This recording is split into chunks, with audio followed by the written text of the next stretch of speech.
You know, it's a tragedy how many people won't watch a single movie that's older than them, especially considering most movies released nowadays are trash.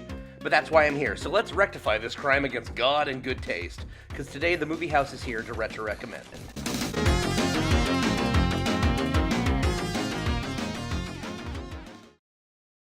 I find it funny that many of my favorite Christian movies are musicals. Quality faith-based films are hard to come by. Either they lack a workable budget, elevating it up to the standards of like a regular modern movie, or they're so ham-fisted in their messaging that it comes off as a sermon talking down to its audience. But every now and then a project of quality slips by secular Tinseltown. These successes made the effort to present their stories with broad appeal. Because even if you don't believe, the morals and stories of the scripture speak universal truths. But before I get to that, I have to give you a brief history lesson. At the end of the 1980s, Jeffrey Katzenberg, then chairman of Walt Disney Studios, was able to bring its animation division back from ruin, leading to the Disney Renaissance, the single greatest era of the studio's storied history. These runaway successes should have solidified Katzenberg's position in power, but Michael Eisner, then CEO of Disney, these two men didn't see eye to eye, to put it mildly. So TLDR, Eisner ends up firing Katz mere weeks after the release of The Lion King. Katzenberg apparently was master at keeping up his petty game, so quickly met up with entertainment moguls Steven Spielberg and David Geffen, and they formed DreamWorks SKG Studios. DreamWorks quickly became a heavy hitter in the industry, producing all kinds of movies, but for Katzenberg it was in their animation subdivision where he really wanted to stick it to Disney. Going so far as to make rival movies that he knew Disney were developing, and that's how we got Ants and A Bug's Life released within like 6 weeks of each other. This Disney hate boner Katzenberg held is the main reason we got Shrek, which is less of a movie and more of one giant cinematic middle finger to Disney, specifically targeting his old boss with the tact of a bull in a china shop. That's why the film's villain, Lord Farquaad, bears more than a passing resemblance to Michael Eisner, and also look at his name and realize what it's really saying. When they were just starting talking about animated movies, Katzenberg and Spielberg met up, and Spielberg suggested that they do the 10 Commandments, which of course he did, but Katzenberg latched onto that idea immediately. Sure, there had been live action adaptations of the Book of Exodus, and good ones at that, but animation could provide the biblical epic, with the realization that would be next to impossible to achieve in the flesh. And while it was actually the first project the DreamWorks Animation Studios started working on, Ants was the first one technically released because Katzenberg, demanded it had to be rushed through production so that it could, compete against A Bug's Life. But anyways, 1998's The Prince of Egypt is a slept-on masterpiece, and it is my absolute favorite rendition of the Passover story. Well, except maybe for Metallica's Creeping Death.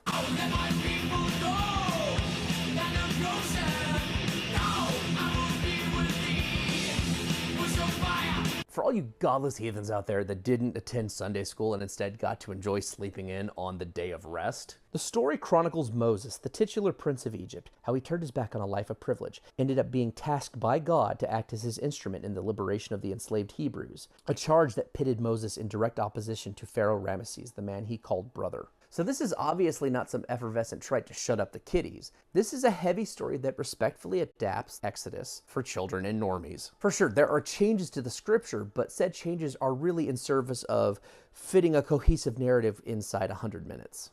And besides, the filmmakers reached out to religious scholars of Jewish, Christian, and Muslim denominations to get their feedback to make sure that the project was as authentic as possible. For this, the scholars widely praised the film and its creators. It's crazy to think that a studio that now produces its fair share of crap once took the medium of animation so seriously. Though part of that I think stems from Katzenberg's ego, as much as the artist trying to elevate the craft and show Disney that they were no longer the only big fish. You see, after 1991's Beauty and the Beast became the first animated film ever to be nominated for Best Picture at the Oscars, and the fact that it ultimately didn't win, well, Katzenberg from that point on was positively possessed. He was convinced that animated movies could and should garner that level of prestige. That's the reason why Pocahontas, one of the last Disney projects he was directly involved in, was so insufferably supercilious. He and the Disney bigwigs were certain that was going to be their big one, and that silly little lion movie they were making in conjunction was just of little merit. Oof. So with The Prince of Egypt, Katz tried every Oscar bait trick in the book, but this time to far more success from at least a film standpoint. Ironically, it didn't even get a Best Picture nomination, but after Beauty and the Beast, no animated film did. In fact, what the Academy ended up doing was just sequestering animated films to their own category.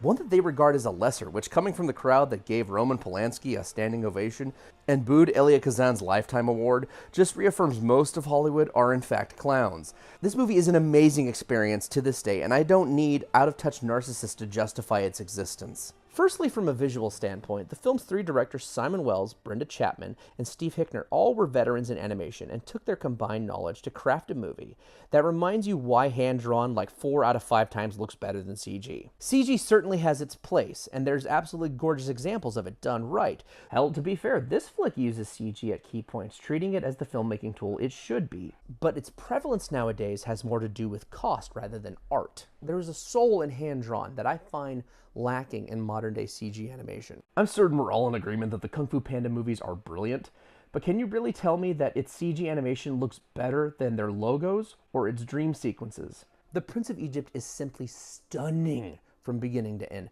There are shots in this movie that are just so jaw-dropping in their beauty and composition.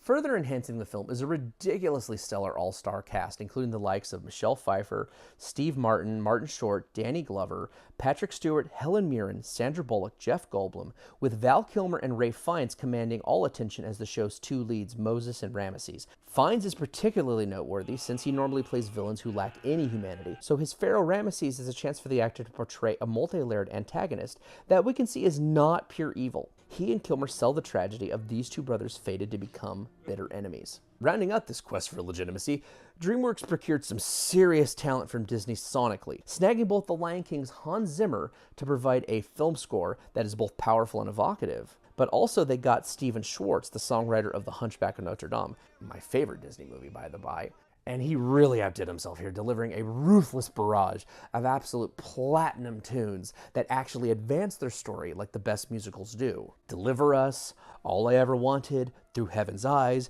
Playing with the Big Boys, The Plagues, When You Believe, any one of these could beat lesser animated musicals ditties. Also in keeping with that era, the end credits have that slow jam R&B rendition of a song from the soundtrack, but those other flicks didn't have Whitney Houston and Mariah Carey performing them, did they?